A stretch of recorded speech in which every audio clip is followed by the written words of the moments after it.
Absolutely mass. I mean, it really is. It's a no-brainer. The idea of pulling away masks and our public health measures that we've had in place really does not make sense. It is a recipe for disaster, and it's asking for trouble.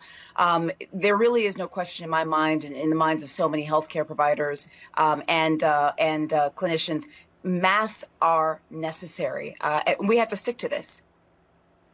New research, doctor, shows that the COVID death rate is 10 times higher in countries where most of the population is overweight. So what can we derive from that?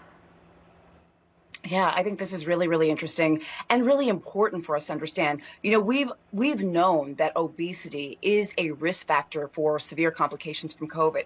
And now this further data about nations and how it's sort of affecting nations as a whole, I think is even more telling and even more important. I mean, the truth of the matter is we're learning more about COVID every single day, but the risk factors that we have known about and know about cannot be, their importance cannot be underscored enough.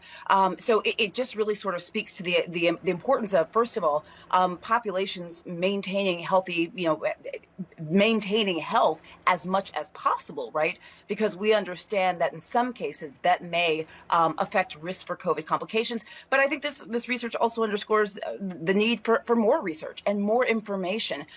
This is still a very new virus, and there is going to be more that we learn.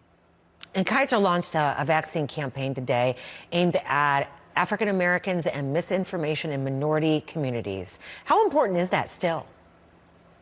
It's tremendously important. In fact, I was taking a look at this campaign. I love it. I think it's I love it. The phrase "representation matters," right? That phrase applies to so many different things. And in this campaign, seeing people of color talk to people of color about the COVID vaccine, et cetera, that is important and that matters.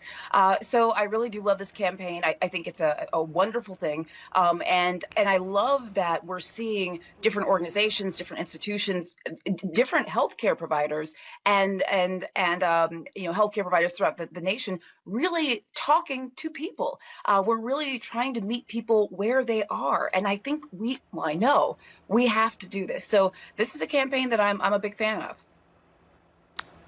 Jen Caudle, Dr. Jen Caudle, if I could talk here.